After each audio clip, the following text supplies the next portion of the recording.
असम में 12 मई की रात यानी बुधवार को 18 हाथियों की मौत हो गई। इसमें से 14 हाथियों के शव एक पहाड़ी की चोटी पर मिले, जबकि बाकी 4 पहाड़ी के नीचे घाटियों में। प्राथमिक जांच के आधार पर पता चला है कि आसमानी बिजली गिरने की वजह से इन हाथियों को तेज झटका लगा, जिससे इनकी मौत हो गई। वन विभाग वेटरनरी डॉक्टर की मदद से पोस्टमार्टम करेगा, फिर स्थिति और साफ हो पाएगी। फिलहाल वन विभाग की टीम इस मामले की विभागीय जाँच कर रही है।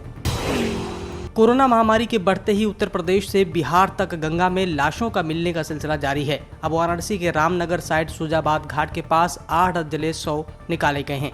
एक साथ गंगा में 8 शव देख ग्रामीणों में दहशत फैल गई।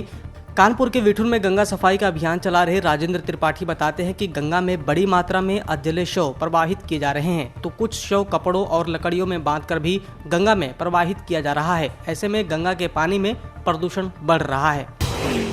केंद्रीय मंत्री प्रकाश जावड़ेकर ने कहा है कि केंद्र सरकार 16 से 31 मई के पखवाड़े के दौरान राज्यों और केंद्र शासित प्रदेशों को 1,92,00,000 कोविड वैक्सीन सप्लाई करेगी। इससे पहले शुक्रवार को पीएम मोदी ने कहा कि केंद्र सरकार और सारी राज्य सरकारें मिलकर ये निरंतर प्रयास कर रही हैं कि ज्यादा से ज्यादा देशवासियों को तेजी से टीका लग जाए। पीएम मोदी ने टीके को कोरोना से बचाव का बहुत बड़ा माध्यम बताते हुए कहा कि देश भर में टीकों की 18 करोड़ से ज्यादा खुराकें लोगों को दी जा चुकी हैं। भारतीय पशु चिकित्सा अनुसंधान संस्थान यानी कि RVRI में पिछले कुछ दिनों से दिल्ली, राजस्थान के जयपुर, पंजाब, इटावा समेत कई जगह से जंगली जानवरों के सैंपल पहुंचाए गए हैं। इनमें से इटावा और जयपुर के शेरों की रिपोर्ट पॉजिटिव मिली है, वहीं व्हाइट टाइगर और एक अन्य शेर की रिपोर्ट संदिग्ध है। इनके सैंपल दोबारा मंगाकर जांच होनी है। इस बीच खबर ये भी है कि 4 दिन पहले दिल्ली चिड़ियाघर में शेर की मौत कोविड से नहीं हुई थी। IVRI में जांच के दौरान शेर की रिपोर्ट कोविड नेगेटिव आई है। वहीं अब अमन नाम के इस शेर की मौत के अस्पष्ट कारणों का पता लगाने के लिए हिप्टोपैथोलॉजी की जाएगी। ये जांच wild life conservation management and disease surveillance की टीम डॉक्टर करिकलन के नेतृत्व में करेगी। देश की राजधानी दिल्ली में कोरोना संक्रमण का प्रकोप धीरे धीरे कम हो रहा है। मुख्यमंत्री अरविंद केजरीवाल ने कहा कि दिल्ली में आज संक्रमण दर 12% है। 22 अप्रैल को ये दर 36% थी। पिछले 10 दिनों में दिल्ली में 10,000 मरीज कम हो गए हैं, यानी कि 10,000 बेड खाली हो गए हैं। दिल्ली में अब काफी कम लोग बीमार पड़ रहे हैं। सीएम केजरीवाल ने यह भी कहा कि कोई भी बच्चा खुद को अनाथ न समझे। मैं हूँ ऐसे परिवार जहाँ कमाने वाले व्यक्ति की मौत हो गई है, दिल्ली सरकार उनकी मदद करेगी।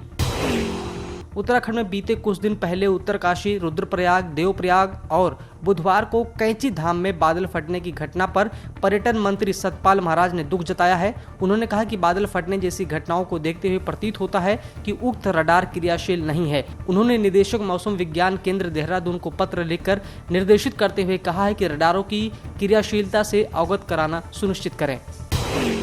स्वास्थ्य मंत्रालय की ओर से जारी ताजा आंकड़ों के अनुसार पिछले 24 घंटे में 3,43,144 नए कोरोना के केस सामने आए और इस दौरान 4,000 संक्रमितों की जान चली गई। हालांकि इस दौरान 3,44,776 लोग कोरोना से ठीक भी हो गए।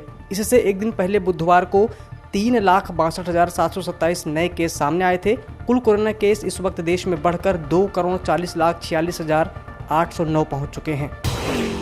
भारतीय मौसम विज्ञान विभाग ने साल के पहले चक्रवाती तूफान को लेकर चेतावनी जारी कर दी है। चक्रवाती तूफान के कारण देश के कई हिस्सों में भारी बारिश, आंधी और तेज हवाएं चलने की आशंका है। ये लक्षद्वीप, केरल, कर्नाटक, गोवा, महाराष्ट्र और गुजरात को प्रभावित कर सकता है।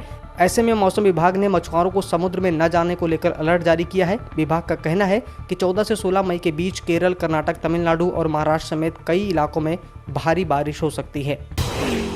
मौसम विभाग के अनुसार राजधानी रांची समेत राज्य के अन्य जिलों में अगले 2 दिनों तक 30 से 40 किलोमीटर की रफ्तार से तेज हवा चलने की संभावना है। ईस्ट वेस्ट टर्फ लाइन के कारण राज्य में अगले 2 दिनों तक हवा और प्री मानसून रेन के साथ वज्रपात की संभावना है। वहीं एक ईस्ट वेस्ट टर्फ लाइन के कारण बने चक्रवातीय क्षेत्र का असर गंगा के मैदानी भाग से होते हुए झारखंड तक पहुँच सकता है। इसका असर राज्य में 2 दिनों के बाद कम होगा। ऑस्ट्रेलियाई सरकार ने क्षेत्र के संरक्षण के लिए हिंद महासागर में 2 नए बड़े समुद्री पार्क घोषित किए हैं।